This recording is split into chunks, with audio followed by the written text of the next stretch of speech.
ஒரு கட்டத்தில் இதுதான் நம்ம ஊர் அப்படின்னு நினைச்சு உருவானதுக்கு பிறகு தங்களுடைய உரிமையை யோசிக்க ஆரம்பிச்சிட்டாங்க. ஓ, இதுதான் நம்ம ஊர் அப்படின்னா நமக்கு என்னென்னலாம் வேணும், கம்பெனி என்னென்னலாம் செய்யுது அப்படிங்கிற ஒரு கேள்வி. எஸ்டேட்ல குடியிருப்பு ஒரு இடத்துல இருக்கும், தேயிலைக்காடு ஒரு இடத்துல இருக்கும். குறைந்தது 2-2.5 கிலோமீட்டர் 3 கிலோமீட்டர் தொலைவில் ஒரு சில காடெல்லாம் இருக்கும், சில காடு பக்கத்துல இருக்கும். மஸ்டர்னு ஒரு இடம் இருக்கும். இந்த மஸ்டர்ல வந்து எல்லாரும் நம்பர் கொடுத்துடணும், கொடுத்துட்டு வேலைக்கு போகணும். 7:30 காட்டுல நிக்கணுங்கிறான் கம்பெனி.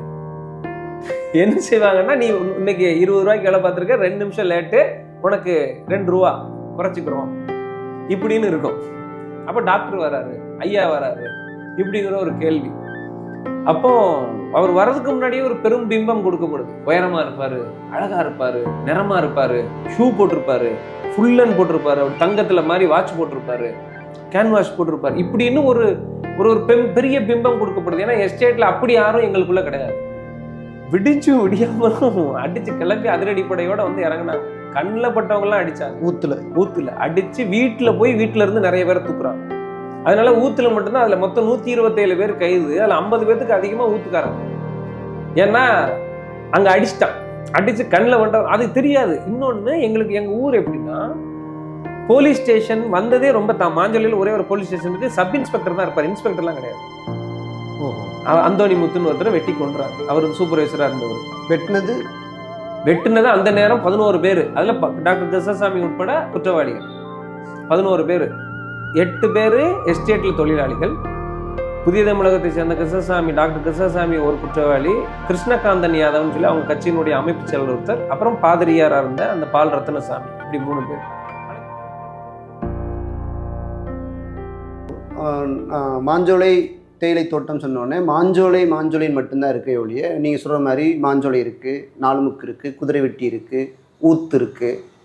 இது எல்லாமே தொடக்கத்திலேயே 1927லேயே அந்த செட்டில்மெண்ட்டை உருவாக்கிட்டாங்களா, இல்லை பிற்காலத்தில் உருவாக்குனாங்களா, இல்லை ஒரே நேரத்தில் அப்படியே தொடக்கத்தில் ஒரு 1000 பேருக்கு மேலே 5000 பேருக்கு மேலே வேலை செஞ்சதாக சொல்கிறாங்க. அந்த 1927லேயே எல்லாருமே வந்துட்டாங்களா, இல்லை இடைவெளி விட்டு சில காலங்களுக்கு வந்து குடியேற்றப்பட்டாங்களா? அந்த குடியேற்றம் எப்படி நடந்தது? அதாவது 1927ல் ஒரு ஒப்பந்தம் போடுறாங்க. அதனுடைய தொடர்ச்சியா 29ல் ஒரு பதிவு, அதாவது ஒரு லீஸ் அக்ரிமெண்ட், குத்தகை ஒப்பந்தம் பதிகிறாங்க. இதுக்கு இடைப்பட்ட இந்த 29 பதிகிறதுக்கு முன்னாடியே பெரும்பாலான மக்களை மேலே கொண்டு போயிட்டாங்க. மேலே கொண்டு போயாச்சு. முதல்ல மாஞ்சோலைங்கிற ஊரை முதல்ல ஒரு அடிப்படை உருவாக்கி ஒரு அதிகபட்சம் 10 ஆண்டுக்குள்ள 5 எஸ்டேட்டுமே உருவாயிருது. 30லிருந்து 29லிருந்து 40க்கு உள்ளேயே எல்லா எஸ்டேட்டையும் ஒரே நேரத்தில் உருவாக்கல, அடுத்தடுத்து 2 ஆண்டு 1 ஆண்டு இப்படி இடைவெளியில அடுத்தடுத்து உட்கார்ந்து 5. அவங்க வந்து முதல்ல என்னன்னா, எங்கெங்கெல்லாம் தேயிலை பயிரிடலாம், எங்கெங்கெல்லாம் காஃபி பயிரிடலாம், எங்கெங்கெல்லாம் ஏலக்காய், கொய்னா, இப்படின்னு ஒரு திட்டமிட்டுட்டு அதுக்கு ஏற்ற மாதிரி குடியிருப்புகளை அமைச்சு கொஞ்சம் கொஞ்சமா ஃபேக்டரி கொண்டு வர்றாங்க, குடியிருப்பு உண்டாக்குறாங்க. இப்படி அதிகாரிகளுடைய குடியிருப்பு உண்டாக்குறாங்க, பள்ளிக்கூடம், இப்படி ஒண்ணா கொண்டு வந்து ஒரு 10 ஆண்டுக்குள்ள 10-12 ஆண்டுக்குள்ள எல்லாத்தையும் ஒரே நேரத்துல தான் மக்கள் எல்லாம் வராங்க. கேரளாவில இருந்தும் சரி, தமிழ்ல இருந்தும் சரி, ஒரே நேரத்துல தான் கொண்டு போறாங்க. 27லேருந்து 29க்குள்ள கொண்டு போறாங்க. அவங்களையே வச்சுதான் மேல இதாக்குறாங்க. அடுத்தடுத்து இடையில ஆட்கள் வர்றாங்க, மரம் வெட்டுறதுக்கு, கூப்பு வேலைன்னு சொல்லுவாங்க, மரம் வெட்டுறதுக்கு, இந்த மாதிரி சில வேலைகளுக்கு வந்தவங்க அப்படியே அங்கே இருந்தாங்க. மற்றபடி பெரும்பாலானோரை இந்த 27லேருந்து 29க்குள்ளேயே மேலே வச்சுக்கிட்டாங்க. இப்போ அந்த நிலத்தில் வந்து ஒரு அடிமை சார்ந்த வாழ்க்கை முறை தொடக்கத்தில் இருந்துச்சு, பின்னால் பழகிக்கிட்டாங்க, அதுக்குள்ளே ஒரு பண்பாட்டு மயமாக மாறிட்டாங்கன்ற ஒரு கதை ஒரு பக்கம் இருந்தாலும் கூட, மாஞ்சோலை தேயிலை தோட்டத்தினுடைய பிரச்சனை அப்படிங்கிறது இன்னைக்கு அவங்களுடைய ஒப்பந்தத்தை ரத்து செஞ்சு கீழிறக்கிறது அப்படிங்கிறதுக்கு முன்னாலேயே அங்கே ஒரு மிகப்பெரிய போராட்டங்கள் வந்து கூலி உயர்வு போராட்டம் நடந்திருக்கு. அது தமிழ்நாட்டில் மற்ற மலை சார்ந்த பகுதியில் நடந்ததை விட ஒரு சோகமான ஒரு வரலாறு இருக்குங்கிறது வழக்கறிஞராக உங்களுக்கு தெரியும் இல்லையா? இப்போ எனக்கு அந்த கம்பெனி தொடக்கத்தில் நியமித்த ஊதியங்களிலிருந்து காலந்தோறும் கூலி உயர்வு போராட்டம்னு ஒன்று அங்கே உள்ளே வருதில்ல, அதுக்கான காரணம் என்ன வருது? அவங்க எப்படி புதிய தமிழகம் கட்சி ஒரு போராட்ட வடிவத்தை உள்ளுக்குள்ளே கையெடுக்க வேண்டிய கட்டாயம் எங்கே உருவாகுது? அதை பற்றி எங்களுக்கு சொல்லுங்களேன். மக்கள் வந்து கொண்டு போய் அங்கே தங்க வைக்கப்படுறாங்க. தான் ஊராக மக்கள் அதை சுயேற்றுக்கிறாங்க, அதை ஏற்றுக்கிறாங்க. ஆனால் ஒரு கட்டத்தில் இதுதான் நம்ம ஊர் அப்படின்னு நினச்சி உருவானதுக்கு பிறகு தங்களுடைய உரிமையை யோசிக்க ஆரம்பிச்சிட்டாங்க. ஓ, இதுதான் நம்ம ஊர் அப்படின்னா நமக்கு என்னென்னலாம் வேணும், கம்பெனி என்னென்னலாம் செய்யுது அப்படிங்கிற ஒரு கேள்வி. அப்போ எப்படி கீழ்வெண்மணியில் வந்து ஒரு குடியுரிமை போராட்டம் வருதோ அதை மாதிரி அதற்கு முன்ன அதே காலகட்டத்தில் இங்கேயே வருது. இப்படி சொல்லி வச்ச மாதிரி எல்லா பகுதியிலையும் எப்படி இந்த வாழை படத்துல ₹1 ஒரு இதுக்கு கேட்டாங்களோ கூட, ஒரு தாருக்கு ₹1 கூட வேணும், அது மாதிரி இங்க முதல்ல 1955 தொழிற்சங்கம் அமைக்கும் உரிமைன்னு ஒண்ணு வருது. அது முதல் போராட்டம் 55. இப்ப எங்க தாத்தா பேரு ஆறுமுகம், எங்க அம்மாவோட அப்பா பேரு ஆறுமுகம். எங்க அம்மா 1955 பிறக்கிறாங்க. எங்க பாட்டி 1935 எஸ்டேட்ல பிறந்தாங்க. எங்க அம்மா பிறக்கும் போது எங்க தாத்தா பார்க்க வரல. என்ன அப்படின்னு தேடினா எதுக்கு வரல, வந்திருக்கணும்ல, பிள்ளை பிறந்து கிடக்கு, எப்படி வராம போச்சுன்னு பார்க்கும்போது என்னன்னு தெரியல, எங்க தாத்தா ஜெயிலில் இருந்திருக்காரு.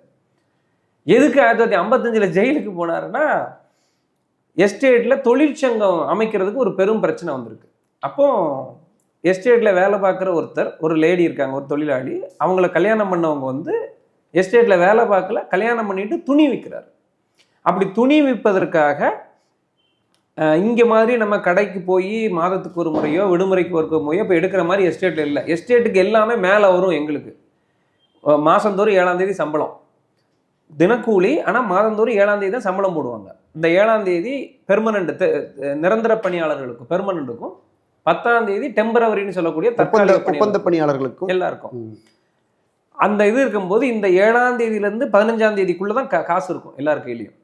ஸோ என்ன செய்வாங்கன்னா, கீழே இருந்து நாங்கள் மலையில் மேலே இருக்கிறனால மேலம்போம், தரையில் இருக்கக்கூடியவங்கள கீழம்போம். மேலே போயிட்டியா, கீழே வந்துட்டியா, பஸ் எங்கே வருது, கீழே வந்துக்கிட்டு இருக்கு, இது இந்த இது உயரத்தில் இருக்கிறதுனால பாத்திரம் கட்டி மேலே வந்துடும் விற்கிறதுக்கு, மீன் மேலே வரும், கறி மேலே வரும், துணிக்கடை மேலே வரும், செருப்பு கடை மேலே வரும், எது எதெல்லாம் கீழே இருக்கோ எல்லாம் மேலே வரும். ஒரு வாரத்துக்கு அங்கே தங்குவாங்க. தங்கி இருந்து விற்றுட்டு திருப்பி அதை எடுத்துகிட்டு கீழே போவாங்க.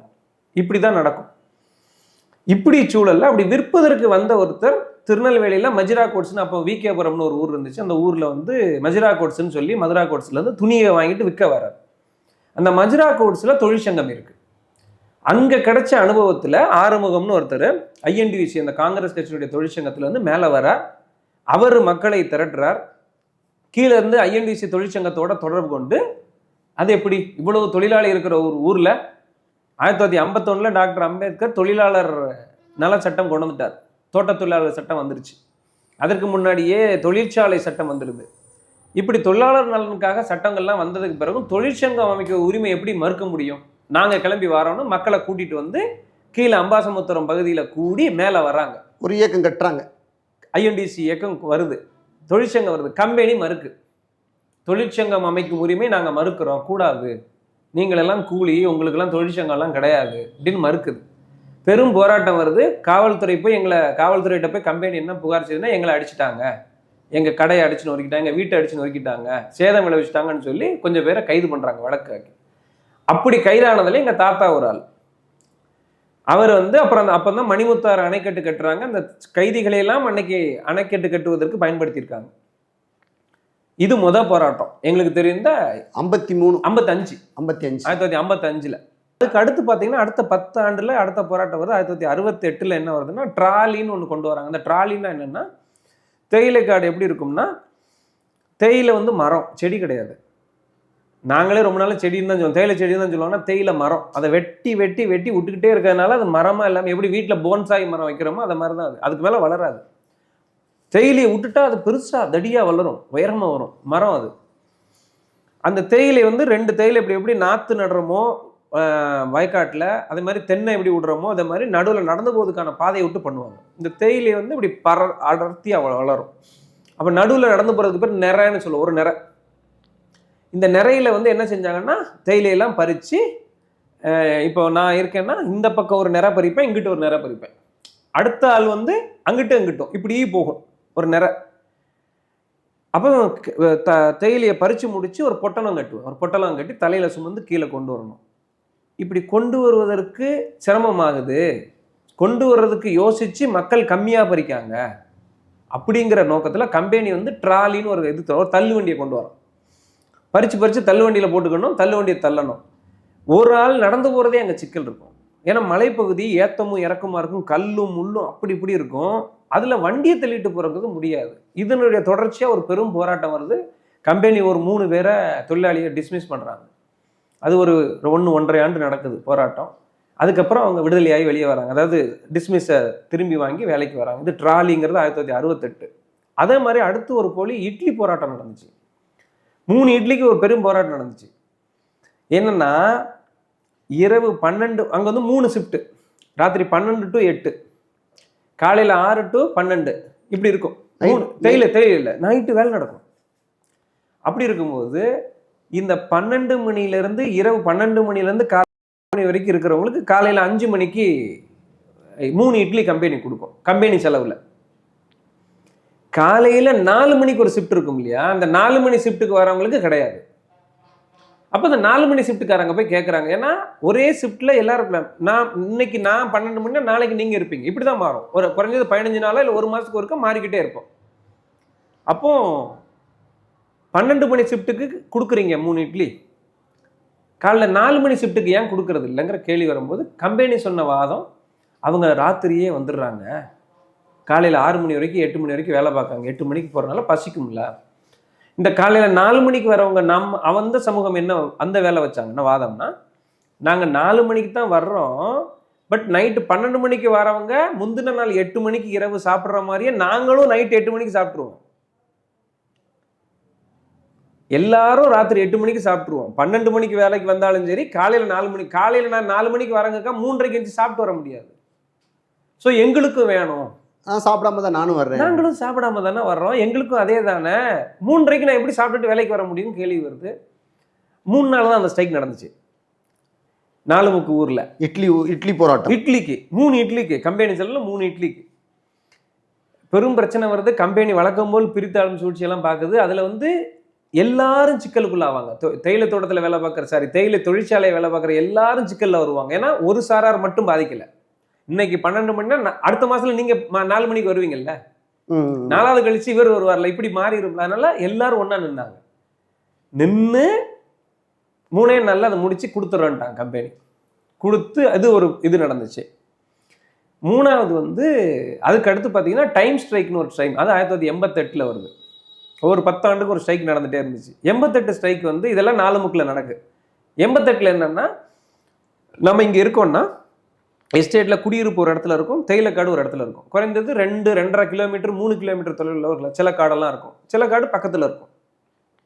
மஸ்டர்னு ஒரு இடம் இருக்கும். இந்த மஸ்டரில் வந்து எல்லாரும் நம்பர் கொடுத்துடணும், கொடுத்துட்டு வேலைக்கு போகணும். 7:30க்கு காட்டில் நிற்கணுங்கிறான் கம்பெனி. 7:30க்கு நான் நிற்கணும்னா 6:45, 6:50, 7 மணிக்குள்ள நான் வீட்டிலிருந்து கிளம்பினா மட்டும்தான் 7:30க்கு காட்டில் 3 சங்கு ஊதுவாங்க. காலையில் 6:30க்கு 1, 7க்கு 1, 7:30க்கு 1, 3 சங்கு ஊதும் ஃபேக்ட்ரியில். அந்த சங்கு மொத்த எஸ்டேட்டுக்கும் கேட்கும். 7:30க்கு நிற்கலன்னா அன்னைக்கு அரை பேர் போடுவாங்க. அரை பேர் சம்பளம், பாதி சம்பளம். சில நேரத்துக்கு லேட் ஃபீஸ்ன்னு சொல்லி கம்மி பண்ணிடுவாங்க. எப்படி இப்போ வந்து மார்க்கை குறைக்கிறாங்க, தவறான விடைக்கு மதிப்பெண்ணை குறைக்கிறாங்கல்ல, அதை மாதிரி அங்கே என்ன இருக்குன்னா, தாமதமாக வந்தால் 5 நிமிடத்துக்கு இவ்வளோ ரூபாயை குறைச்சிடுறோம், 10 நிமிடத்துக்கு வந்தால் இவ்வளோ. எப்படி நான் லேட்டாக வந்தால் நான் பரிச்சதுக்கு தானே கொடுக்கணும். என்ன செய்வாங்கன்னா, நீ இன்னைக்கு 20 ரூபாய்க்கு வேலை பார்த்துருக்க, 2 நிமிஷம் லேட்டு, உனக்கு 2 ரூபா குறைச்சிக்கிறோம் இப்படின்னு இருக்கும். இதை வந்து என்னவா கேட்டாங்கன்னா, நாங்கள் அந்த மஸ்டருங்கிறது வீட்டு பக்கத்தில் இருக்கிறது, அங்கே வந்துடுறோம் 7:30க்கு. அப்படி நீ 3 கிலோமீட்டர் வைக்கிறத வச்சேன்னா வேலை நேரம்ங்கிறது 8 மணி நேரம். நீ சொல்ற கணக்கு படி 9 மணி நேரம் 9.5 மணி நேரம் வருது. போகிறதுக்கும் வரதுக்கும் எல்லாம் சேர்த்தோம்னா நிறைய வருது. 9-9.5 மணி நேரம் வருது. அதனால முடியாதுன்னு 33 நாள் ஸ்ட்ரைக் வருது. மக்கள்லாம் போராடுறாங்க. போராடி கடைசி பெரிய பிரச்சனையாகுது. 4 மட்டும் எங்கள் ஊரை மட்டும் கம்பெனி லாக் அவுட் பண்ணுது. அப்புறம் பெரிய பிரச்சனையாகி அப்புறம் வெளியிலேருந்தெல்லாம் ஆட்கள் பின்னாடி வர்றாங்க. வந்து சுமூகமாக முடிச்சு 7:55 வரைக்கும் போய்க்கலாம் அப்படின்னு சொல்லி அதை கொடுக்குறாங்க. இந்த 3 ஸ்ட்ரைக்லையுமே ஆட்கள் வெளியிலேருந்து வரல, எல்லாம் மக்களே பண்ணிக்கிட்டாங்க. 55ல் வந்த தொழிற்சங்க பிரச்சனை, 68ல் வந்த ட்ராலி பிரச்சனை, 78ல் நடந்த இட்லி பிரச்சனை, 88ல் நடந்த நேரம் டைம் ஸ்ட்ரைக், நேரம் பிரச்சனை. இங்க எங்க ஆட்கள் வெளியிருந்து வரல, தொழிற்சங்கத்துக்காவது ஆட்கள் வெளியிருந்து உதவி செஞ்சாங்க, காங்கிரஸ் கட்சியில இருந்து உள்ள வரல. சரி, எனக்கு கொஞ்சம் விளங்குது சார். இப்போ நீங்கள் 55லிருந்து சொன்ன போராட்டங்கள் இருந்து 4 போராட்டத்துக்கு பிறகு மிக முக்கியமான மாஞ்சோலை போராட்டம் அப்படின்னா புதிய தமிழகம் முன்னெடுத்த ஒரு போராட்டமாக வரலாற்றில் பதிவாயிருக்கு. இப்போ ஒரு அரசியல் கட்சி சார்ந்து ஒரு போராட்ட வடிவம் அங்குள்ள உருவாவதற்கான பின்னணி என்ன? ஆமாம், அதாவது எஸ்டேட் நாங்கள் வந்து ஒரு தனி இனம் தான். ஏற்கனவே சொன்ன மாதிரி வெளி உலக ஆட்கள் எங்களோட தொடர்புக்குள்ளே வர முடியாது, நாங்களும் வெளி உலகத்துக்கு போக மாட்டோம். ரொம்ப விதிவிலக்க கல்யாணமாகி வெளியிலேருந்து வந்தாலோடைய நாங்கள் தனித்த இனம், வெளியாட்கள் யாரையும் உள்ளே சேர்த்துக்க மாட்டோம். ஏன்னா அதுக்கான சாத்தியக்கூறு இல்லை, வெளி உலகத்தோட தொடர்பு வந்து போய் நிற்குது. எஸ்டேட் தொடங்கி ஒரு 70-72 ஆண்டு ஆன சூழலில் கம்பெனிக்கு எதிராக நிறைய மனக்குமுறல்கள் மக்களுக்கு இருந்துக்கிட்டே இருக்குது. ஏன்னா இதுதான் ஊர், நம்மலாம் பிழைக்க வந்தவங்கெல்லாம் மாறி இது நம்ம ஊர், ஒரு கம்பெனி நம்மளை ஏதோ செய்கிறான், நமக்கு நியாயமாக கிடைக்க வேண்டியது கூட கிடைக்கலைங்கிற இப்படி ஒரு குமுறல்லாம் இருந்துக்கிட்டு இருக்கு. தொழிற்சங்கம் மூலமாக எல்லாத்தையும் சாதிச்சிட முடியல. ஏன்னா அந்த தொழிற்சங்கத்தில் இருக்கக்கூடிய தலைவர்களும் தொழிலாளியாக தான் இருக்காங்க. ஸோ நாளைக்கு அவருக்கு தொழில் போயிடும், அவருக்கு வேலை போயிடும், இல்லை அவருக்கு ஒரு சிக்கல் வந்துருங்கிற அடிப்படையில் அந்த தொழிலாளியிலிருந்து வந்த தொழிற்சங்க தலைவர்களும் ஒரு அளவுக்கு மேலே கேட்க முடியல. இப்போ இங்கே சமவெளியில் பார்த்தீங்கன்னா ஒரு தொழிற்சங்க தலைவர்னா அவருக்கு அதிகாரம் அதிகமாக இருக்கும். ஒரு பணிமனை இருக்கும், ஒரு டிப்போ இருக்கும், பஸ் டிப்போ இருக்குன்னா, நெய்வேலி லிக்னைட் இருக்குன்னா, இந்த மாதிரி மதுரா கோட்ஸ் இருக்குன்னா அவர் பவர்ஃபுல்லாக இருப்பார். ஏன்னா உள்ளூர் அரசியல் கட்சி அவர் கூட தொடர்பில் இருப்பாங்க. மேலே அப்படி கிடையாது. வெளியிலேருந்து எந்த இப்போ திமுகவில் இருக்கோ இல்லை அதிமுகவில் இருக்கோம், கம்யூனிஸ்டில் இருக்கோம்னா இந்த பெரிய பெரிய தலைவர்கள்லாம் அங்கே வந்துட்டு போகிறதுக்கான சாத்தியம் இல்லாதனால அவங்களும் தொழிலாளினால கம்பெனி தன் விருப்பத்துக்கு விளையாடிச்சு. இந்த நேரத்தில் 1998 தென்காசி நாடாளுமன்ற தொகுதியில் தேர்தலில் வேட்பாளராக நிற்கிறார், புதிய தமிழகம் கட்சி நிற்குது, அதனுடைய தலைவர் மருத்துவர் கிருஷ்ணசாமி நிற்கிறார். அவர் வாக்கு சேகரிக்கிறதுக்காக மேலே வர்றார். வரும்போது அவர் அன்னைக்கு எம்எல்ஏ, சட்டமன்ற உறுப்பினர், ஒட்டப்பிடாரம் தொகுதி. ஒட்டப்பிடாரத்தை சுற்றி இருக்கக்கூடிய நிறைய கிராமங்கள் மக்கள் மேல தொழிலாளிகள். அப்பதான் இந்த மக்களுக்கு எல்லாம் தெரிஞ்சிருக்காங்க ஏற்கனவே. அதாவது ஒட்டப்பிடாரத்தை சுற்றி இருக்க வட்டாரத்தில் இருக்கக்கூடிய மக்களுக்கெல்லாம் இவர் பரிச்சயம் இருக்கு. அப்போ டாக்டர் வராரு, ஐயா வராரு, இப்படிங்கிற ஒரு கேள்வி. அப்போ அவர் வர்றதுக்கு முன்னாடியே ஒரு பெரும் பிம்பம் கொடுக்கப்படுது. உயரமா இருப்பாரு, அழகா இருப்பாரு, நிறமா இருப்பாரு, ஷூ போட்டிருப்பாரு, ஃபுல்லன் போட்டிருப்பாரு, அப்படி தங்கத்துல மாதிரி வாட்ச் போட்டிருப்பாரு, கேன்வாஷ் போட்டிருப்பாரு, இப்படின்னு ஒரு ஒரு பெரிய பிம்பம் கொடுக்கப்படுது. ஏன்னா எஸ்டேட்ல அப்படி யாரும் எங்களுக்குள்ள கிடையாது, அப்படி நாங்கள் யாரையும் பார்க்கல. ஸோ ஒரு பெரிய பிம்பம் உருவாகுது. அப்படி சொல்லி கூட்டிட்டு வராங்க, எங்க வீட்டில் தங்குங்க வைங்க அப்படிலாம் சொல்லுவாங்க. அந்த நேரம் ஒரு பாதிரியார் இருந்தார் அங்கே, கிறிஸ்தவ பாதிரியார், சிஎஸ்ஐலேருந்து பால் ரத்னசாமின்னு ஒரு ஃபாதர் இருந்தார். அவருடைய வீட்டில் தங்க வைக்கிறார், மக்கள் வீட்டில் தங்கிட்டு. அப்படி கேட்கும்போது இவங்களுக்கு நிறைய பிரச்சனைகள் போய் தெரிய வருது. ஏன்னா எம்எல்ஏ வேற இருக்கிறதுனால ஒரு கூடுதலாக மற்ற அரசியல் கட்சிகள் இருந்து வந்து வாக்கு சேகரிச்சுட்டு போன மாதிரி அவர் இல்லை. ஒரு நாள் 2 நாள் தங்குறாரு. தங்கிட்டு இப்போ நான் தேர்தல் முடியட்டும், நான் எப்படியும் ஜெயிச்சிருவேன், ஜெயிச்சு வந்து நான் இதை பேசுகிறேன் அப்படிங்கிறார். ஆனால் அவர் வெற்றி பெற முடியல, அந்த தேர்தல் நிற்க முடியல. அதுக்கு பிறகு திருப்பி ஆனால் மக்கள், ஆனால் என்ன ஆகுதுன்னா கம்பெனி என்ன பண்ணிருச்சு, அன்பு நேசம் டேனியல் அப்படின்னு ஒரு கணவன் மனைவி, ஒருத்தங்க ஒரு லேடி பேர் அன்பு நேசம் டேனியல், இவங்க 2 பேரையும் அவங்க வீட்டில் தான் இவர் மருத்துவர் கிருஷ்ணசாமி தங்குறார்.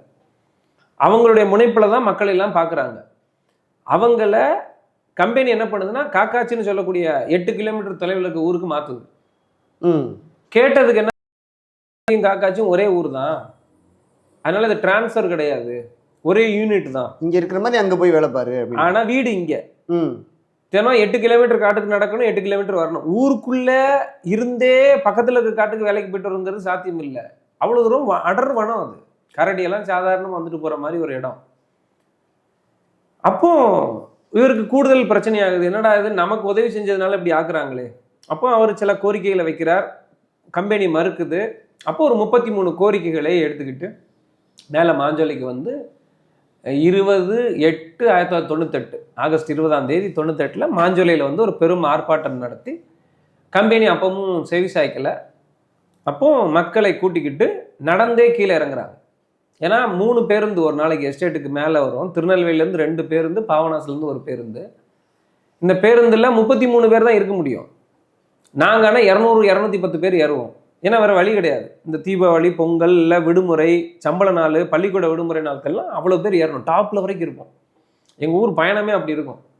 ஏன்னா டாப்ல உட்காந்து போவோம் நாங்கள். எங்களுக்கு வேற வழி கிடையாது. ஏன்னா இதை விட்டுட்டு அடுத்த பேருந்து 4 மணி நேரம் 5 மணி நேரம் நான் நிற்கணும். அந்த திருநெல்வேலியில யாரையும் தெரியாது. பேருந்துலையே நிற்கணும். போலீஸ் அங்கிட்ட வருவாங்க, அவன் இங்கிட்ட வருவான், திருட வருவான், எதையும் தெரியாது. அப்படி இருக்கணும். அப்போ நடந்தே கீழே இறங்குறாங்க. நடந்து கீழே வந்து மறுநாள் மாவட்ட ஆட்சித்தலைவரை பார்த்து ஒரு மனு கொடுக்குறாங்க. இங்கே தான் ஆரம்பிக்குது. இப்படி ஆரம்பிக்கும் போது இது கொஞ்சம் கொஞ்சமாக எடுக்கப்படுது. மறுபடி செப்டம்பர் மாதம் 3ஆம் தேதி மீண்டும் வர்றார் மேலே. வந்து எல்லா கொஞ்சம் கொஞ்சமாக புதிய தமிழகத்துக்கு ஆதரவு கூடுது. அப்படி ஆனதுக்கு பிறகு செப்டம்பர் 3ஆம் தேதி 1998 மேலே வர்றார் மருத்துவர் கிருஷ்ணசாமி. வந்து ஒவ்வொரு ஊர்லேயும் காலவரையற்ற போராட்டம் அறிவிக்கிறார். அறிவிச்சுட்டு போயிடுறாரு. அன்னைக்கு இரவு என்ன ஆகுது அப்படின்னு சொன்னால், நான்லாம் அன்னைக்கு ஊரில் இருக்கேன். நான் கல்லூரி படிக்கிறேன். திருநெல்வேலியில் படிச்சுட்டு இருக்கும்போது அன்னைக்கு பேராசிரியர்கள் எல்லாம் ஊதிய உயர்வுக்காக போராடுற நேரம். அதனால விடுமுறை கல்லூரிக்குனால நான் மேலே இருக்கேன், ஊரில் இருக்கோம். அப்போ ஊத்துங்கிற ஊரில் ஆர்கானிக் டீ இருக்குது. அந்த ஆர்கானிக் டீ பார்த்தீங்கன்னா உலகம் முழுக்க பிரசித்தி பெற்றது அந்த ஊத்து டீ. ஏன்னா ஆர்கானிக் டீ, அந்த ஆர்கானிக் டீயில் என்ன வித்தியாசம்னா, இவ்வளவு நாளாக செயற்கை உரம் போட்டிருப்போம், பெஸ்டிசைடு போட்டிருப்போம். திடீர்னு இயற்கை விவசாயத்துக்கு மாறுவாங்க. ஊத்து அப்படி கிடையாது. அந்த மண்ணில் இன்னைக்கு வரைக்கும் செயற்கை உரமே கிடையாது. அந்த மண் தோன்றின காலத்திலிருந்து முதல்ல இருந்தே ஆர்கானிக்காகவே படைக்கப்பட்டது, ஆர்கானிக்காகவே பயன்படுத்தப்பட்டது. அந்த தேயிலை தொழிற்சாலையுமே ஆர்கானிக்கான தொழிற்சாலை 88 அதுக்காக உருவாக்குறாங்க. அங்கே வந்து தேயிலை தூள் தயாராக இருக்குது. கம்பெனி என்ன பண்ணுது, கீழே இருந்து ஆட்களை கொண்டு வந்து மேலே ஏற்றுது. ஏன்னா எஸ்டேட் ஆள் யாரும் வேலைக்கு வரல, ஸ்ட்ரைக்குனால. கொண்டு போவதுக்கு பார்க்கும்போது இது தகவல் தெரியுது. ரகசியமே இல்லாத ஊரில் அடுத்த நிமிஷம் தெரியுது. ஊத்துக்காரங்க வந்துட்டாங்க. 2 பேர் ஓடி வந்து பக்கத்து ஊர் 4 முக்கு எங்கள் ஊருக்கு செய்தி சொல்கிறாங்க. இங்கேருந்து நாங்கள் எப்படா எதுடா கிடைக்காதான்னு இருக்கோம். ஏன்னா எப்படி ஒரு காலேஜில் ஸ்ட்ரைக்குன்னா எப்படி கிளம்புவோமோ, வக்கீல்கள் இப்போவுமே நாங்கள் வந்து நாளைக்கு பாய்காட்னா அப்படின்னு கிளம்புற மாதிரி தொழிலாளி தானே ஒரு கொந்தளிப்பில் இருக்காங்க. இவ்வளவு நாளும் தொழிற்சங்க தலைவரை போய் கூப்பிட்டு போவோம். அவரும் நம்ம பக்கத்து வீட்டுக்காரராக இருப்பார். அவரை நம்ம சின்ன பிள்ளையிலேருந்தே எதிர்த்து பேசி பழகியிருப்போம். ஸோ மதிக்க மாட்டோம். வெளியிலேருந்து ஒரு தலைவர் வர்றாரு. அவர் எம்எல்ஏவாக இருக்கார். அவருக்கு பின்னாடி ஆட்கள் வர்றாங்க. அது வரைக்கும் வண்டி பேருந்து மட்டுமே பார்த்த நாங்கள் 10 கார் வந்து இறங்குது. அப்போ இப்படி ஒரு தலைவர் இருக்காரு, இப்படி ஒரு ஆள் இருக்காருன்னு இப்போ இவர தைரியத்தில் நாங்கள்லாம் மக்கள் எல்லாம் பெரும்பாலானோர் கிளம்புறாங்க, அணிதரல்றாங்க. ஸோ அன்னைக்கு வந்து அந்த தேயிலை தொழிற்சாலையை மறிக்கிறோன்னா ஸ்ட்ரைக் அறிவிச்சிட்டோம். உள்ளே இருக்குது, உள்ளே இருக்கட்டும், யாரும் கொண்டு போகாதீங்க. ஏத்தனை டீ எல்லாம் இறக்கு, வெத்து லாரியோட கொண்டு போ. எப்படி வெளியாட்களை வைத்து நீ வேலைக்கு வரலாம். இதுதான். அங்கேயே டீ போடுறாங்க, அங்கேயே ரவை கிண்டுதாங்க, இதெல்லாம் நடக்கு. விடிய விடிய போகுது. எங்களுக்கு அப்போ தெரில. அதுக்குள்ளே கம்பெனியை கீழே சொல்லி, அப்போ எஸ்பி கரன்சிக்கான திருநெல்வேலியில் இருந்தார். அவரோட டீமோட வந்து மாஞ்சோலைக்கு ஆல்ரெடி வந்துட்டாங்க. கம்பெனியோடைய கெஸ்ட் ஹவுஸில் தங்க வைக்கப்பட்டிருக்காங்க. இது எதுவும் எங்களுக்கு தெரியாது. விடிஞ்சும் விடியாமலும் அடித்து கிளம்பி அதிரடிப்படையோட வந்து இறங்கினாங்க. கண்ணில் பட்டவங்கலாம் அடித்தாங்க. ஊத்துல அடித்து வீட்டில் போய் வீட்டில் இருந்து நிறைய பேரை தூக்குறாங்க. அதனால ஊத்துல மட்டும்தான் அதில் மொத்தம் 127 பேர் கைது. அதில் 50 பேருக்கு அதிகமாக ஊத்துக்காரங்க. ஏன்னா அங்கே அடித்து கண்ணில் வந்துட்ட அது தெரியாது. இன்னொன்று, எங்கள் ஊர் எப்படின்னா, போலீஸ் ஸ்டேஷன் வந்ததே ரொம்ப மாஞ்சொல்லியில் ஒரே ஒரு போலீஸ் ஸ்டேஷனுக்கு சப் இன்ஸ்பெக்டர் தான் இருப்பார், இன்ஸ்பெக்டர்லாம் கிடையாது. அவர் என்ன செய்வார்னா, பஸ்ஸில் எழுதி கொடுப்பார் துண்டு சீட்டில், இம்மானுவேல் உன் மீது புகார் வழங்கப்பட்டுள்ளது, விசாரணைக்கு வரவும். உடனே கிளம்பி போவாங்க. ஐயா கூப்பிட்டீங்களாமே, என்ன ஏது, அவ்வளோதான். எஃப்ஐஆருக்கே வாய்ப்பே இருக்காது. எஃப்ஐஆர்னே ஒன்று உள்ளாது. பேருக்கு அந்த ஸ்டேஷன் வேணுங்கிறதுக்காக பெட்டி கேஸ் மாதிரி போட்டு அந்த ஸ்டேஷன் வைக்கணுங்கிறதுக்காக வச்சுருப்பாங்க. இந்த செப்டம்பரில் தடியடி நடக்கல, அந்த கிரைம் நம்பர் 33. 9 மாதத்தில் ஒரு கிரைம் 33 தான் ஒரு ஊரில் பதிவாகுதுன்னா, அந்த 33 பார்த்தீங்கன்னா சண்டை, தண்ணி பிடிக்கும் போது சண்டை, அந்த மாதிரி காட்டில் வேலைக்கு போகும்போது இடிச்சிட்டான், இது மாதிரி தான் இருக்குமே ஒழிய பெருங்குற்றமே அங்கே இருக்காது. திருடிட்டானோ, கொலை பண்ணிட்டானோ, கொலை முயற்சினோ, வன்புணர்வு பண்ணிட்டானோ, அப்படி பெருங்குற்றங்கள்னு எதெல்லாம் சொல்கிறோமோ அப்படி ஒரு குற்றமே அங்கே இருக்காது. அந்த ஸ்டேஷன் இருக்குங்கிறதுக்காக அந்த காவல்துறை அதிகாரிகள் தங்களுக்கு ஸ்டேஷன் வேணுங்கிறதுக்காக வச்சுக்கிட்டது. 33 தான் கிரைம் நம்பர். எப்போ? செப்டம்பரில் சொல்கிறேன். அப்போ அந்த ஊர் எப்படி இருக்குன்னு பாருங்க. போலீஸ் எல்லாம் நாங்கள் அப்படி பார்த்ததில்லை. துண்டு சீட்டில் எழுதி கொடுத்தா போவோமேடான்னு பெரிய பெரிய வராங்க, சட்டி மாதிரி தொப்பி வச்சிருக்காங்களே, பெரிய பெரிய வண்டியா வருதேன்னு பிடிச்சிட்டு போறாங்க. சரி சாயங்காலத்துக்குள்ள விட்டுருவாங்க இப்படிதான் நினைச்சோம். பார்த்தா பிடிச்சு அறுத்து எல்லாத்தையும் அடிச்சு நாங்க உடனே அன்னைக்கு நைட்டெல்லாம் நாங்கெல்லாம் வீட்டுக்குள்ள, நானும் வீட்டில் எங்க அம்மா அப்பாவும் இருக்கோம். என்ன ஆகுது, போலீஸ் வருவாங்கன்னு நினைக்கல. ஆனால் பக்கத்து வீட்டிலேருந்து எங்களை வந்து தட்டுறாங்க. என் மருமகனை பஸ் ஸ்டாண்டு கிட்ட இருக்கிற எங்கள் மருமகன் இருக்கான், அவனை கைது பண்ணிட்டாங்க, போலீஸ் வராங்க, கிளம்பி போயிருங்க. எங்களை ஏன் சொன்னாங்கன்னா, அந்த அவசரத்துலையும் எங்களை ஏன் சொன்னாங்கன்னா, எங்கள் அப்பாவுக்கு காடு அத்துப்படி. காட்டில் எந்த மரம் எங்கே இருக்குது, காட்டுக்குள்ளே குகை எங்கே இருக்குது, பாம்பு எந்த பக்கம் ரெகுலராக வரும், அடிக்கடி யானை இந்த பக்கம், இப்படி எல்லாம் மனுஷன் எங்கள் அப்பா அப்படி ரொம்ப சிலருக்கு தான் காடு அத்துப்படி. அதில் ஒரு ஆள் எங்கள் அப்பா. ஸோ இந்த அர்த்தராத்திரியில் போனோம்னா இம்மானுவேல் வேணும், அதுக்காக எங்கள் வீட்டை தட்டுறாங்க. காட்டுக்குள்ளே போகணுமே, ஓடிட்டோம்னா காட்டுக்குள்ளே போய் எங்கே தங்குறது ராத்திரி, மழையிலையும் குளிர்லையும். அதுக்கு அப்போ எங்கள் அப்பாவும் நானும் கிளம்புறோம். எங்கள் அம்மாவை மட்டும் வீட்டில் வச்சுட்டு பெண்கள் எல்லாம் ஒரே வீட்டில் தாங்கிக்கோங்கன்ட்டு நாங்கள் கிளம்புறோம். ராத்திரி போய் குகையில் தங்கியிருந்தோம் 3 நாள். கோகையில் போய் தங்கியிருந்து ஒரு குகை, அப்படி ஒரு குகை அந்த ஊருக்குள்ளே இருக்கான்னு எனக்கு அப்போ வரைக்கும் தெரியாது. ஆனால் எங்கள் அப்பாவுக்கு தலைவருக்கு தெரிஞ்சிருக்கு. அங்கே போய் எல்லாரும் சேர்ந்து தங்கி இருந்தோம். அப்புறம் 3 நாள் கழிச்சு நான் மட்டும் வந்துடுறேன் ஊருக்குள்ளே. அப்புறம் கொஞ்சம் கொஞ்சமாக ஆகி கைது இதுக்கப்புறம் இல்லை அப்படிங்கிறது. ஆனால் ஊர் இதாகிடுது, மயானம் மாதிரி ஊரே ஒன்றும் இல்லாமல் போயிடுது. ஆண்கள்லாம் கொஞ்சம் கொஞ்சமாக சில பேர் காட்டு வழி இறங்கி வெளியே வந்துட்டாங்க. அப்படி வந்தவங்களை வச்சு வெளி உலகத்துக்கு செய்தி வந்து பேப்பரில் அப்புறம் தான் வெளியே வருது. இப்படி ஒரு காட்டுக்குள்ளே தடியடி நடந்ததுங்கிறது அப்புறம் தான் வெளியே வருது. அதுக்கு பிறகு என்ன ஆகிடுது, கொஞ்சம் கொஞ்சமாக வேலைக்கு திரும்பலாம் அப்படிங்கிறாங்க. ஏன்னா நாங்கள் உடனடியாக எங்கே போகிறாங்கன்னா பழைய ஊருக்கு போகிறாங்க. அம்மா அப்பாலாம் அவங்கவுங்களுக்கு தெரிஞ்ச ஊருக்கு போகிறாங்க. நம்ம வந்தவங்க பணக்காரனாக வரல, காசோட வரல, பெரிய மதிப்போட வரல. தொடர்பே அந்து போயிருக்க நேரத்தில் திருப்பியும் கூலியாக வராங்க. கூலியாக மட்டும் இல்லை, அடிபட்டு தப்பிச்சு ஓடி வந்தாங்க. போலீஸ் நம்ம வீட்டுக்கு வந்துருவாங்களோ ஒரு அச்சம் இருக்குது. இவங்களை வச்சு சாப்பாடு போடணுமேங்கிற அடுத்த இது இருக்குது. ஸோ அந்தந்த வீடுகளில் நம்ம கூலியாக மாறுறோம். செங்கச்சூளைக்கு போகிறோம், வயக்காட்டுக்கு போகிறோம். இது எல்லாம் என்ன ஆகுதுன்னா, இதெல்லாம் வேலை செய்வதற்கு தயாரான மக்கள். பட் இந்த வேலை பழக்கம் இல்லாத வேலை, கை வெடிக்கி கால் வெடிக்கி இப்படியெல்லாம் ஆகுது, வேலை செய்ய முடியாமல் போகுது. ஸோ திரும்பிடுவோம் வேலைக்கு அப்படின்னு ஆகும்போது என்ன ஆகுதுன்னா, அக்டோபர் மாதத்தில் இது ஜூலையில் இது செப்டம்பர் 3 தானே, வேலைக்கு திரும்பிடலான்னு அங்கங்கே மக்களாக முடிவெடுக்கும் போது அக்டோபர் மாதத்தில் ஒருத்தரை வெட்டி கொண்டுட்டாங்க எஸ்டேட்டில், ஒரு தொழிலாளியை, சூப்பர்வைசர். ஏன்னா நான் கொஞ்சம் பேர்த்த கூப்பிட்டு வேலைக்கு போயிருக்காரு. ஓஹோ. அந்தோனி முத்துன்னு ஒருத்தரை வெட்டி கொண்டுறாங்க. அவர் சூப்பர்வைசராக இருந்தவர். வெட்டுனது அந்த நேரம் 11 பேர். அதில் டாக்டர் கிருஷ்ணசாமி உட்பட குற்றவாளிகள் 11 பேர். 8 பேர் எஸ்டேட்டில் தொழிலாளிகள். புதிய தமிழகத்தை சேர்ந்த கிருஷ்ணசாமி, டாக்டர் கிருஷ்ணசாமி ஒரு குற்றவாளி, கிருஷ்ணகாந்தன் யாதவ்னு சொல்லி அவங்க கட்சியினுடைய அமைப்பு செயலர் ஒருத்தர், அப்புறம் அந்த பால் ரத்னசாமி, இப்படி 3 பேர். ஆனால் இந்த 3 பேரும் பின்னாடி விடுதலை ஆயிட்டாங்க. எஸ்டேட்டை சேர்ந்த 8 பேரும் குற்றவாளியாக அறிவிக்கப்பட்டு ஹைகோர்ட்டும் உறுதிப்படுத்தி உச்சநீதிமன்றத்திலிருந்து 10 ஆண்டு சிறையில் இருந்தாங்க. 10 ஆண்டு இருந்து கடைசி எம்ஜிஆர் நூற்றாண்டு விழா வந்து நன்னடத்தையின் அடிப்படையில் 10 ஆண்டுக்கு மேலே இருந்த கொலை குற்றவாளிகளை எல்லாம் கலைஞர் என்ன அண்ணா நூற்றாண்டு எம்ஜிஆர் நூற்றாண்டுன்னு காலத்தில் கொஞ்சம் கொஞ்சமாக வெளியிட்டும் போது எம்ஜிஆர் நூற்றாண்டை மையப்படுத்தி ஒரு 5-6 ஆண்டுக்கு முன்னாடி தான் வெளியே வந்தாங்க. சிறைக்குள்ளே இருந்தாங்க. சமீபத்தில் தான் வர்றாங்க அவங்க.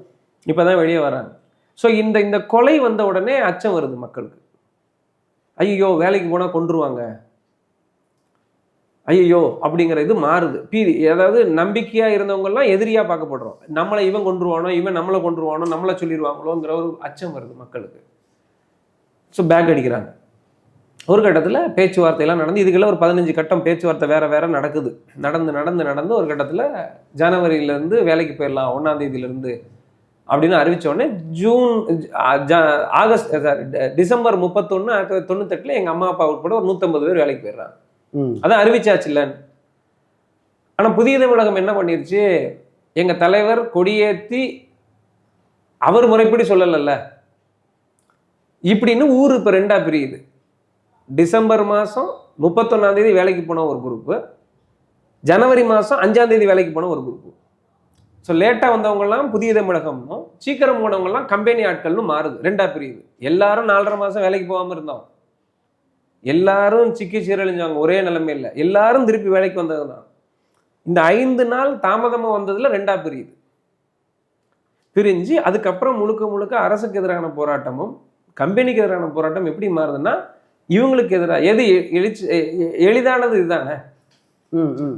சக தொழிலாளி தானே எளிதாக பண்ண முடியும். யாராக இருந்தாலும் கம்பெனி எதிர்த்து நிற்கிறதும் அரசு எதிர்த்து நிற்கிறதும் மாறுது. போராட்டம் மாறி மக்களுக்குள்ள நிறைய பிரச்சனைகள் உண்டாகி அதனுடைய தொடர்ச்சியாக என்ன பண்ணினா, ஆனால் அந்த போராட்டத்தின் விளைவாக ஊதியம் ஒரு பக்கம் கூடுது. அன்னைக்கு நிலைமைக்கு 53 ரூபா தான் இருக்குது. 72 ஆண்டு ஆன பிறகு எஸ்டேட் தொடங்கி 72 ஆண்டில் 53 ரூபா தான் கூலி, தினக்கூலி.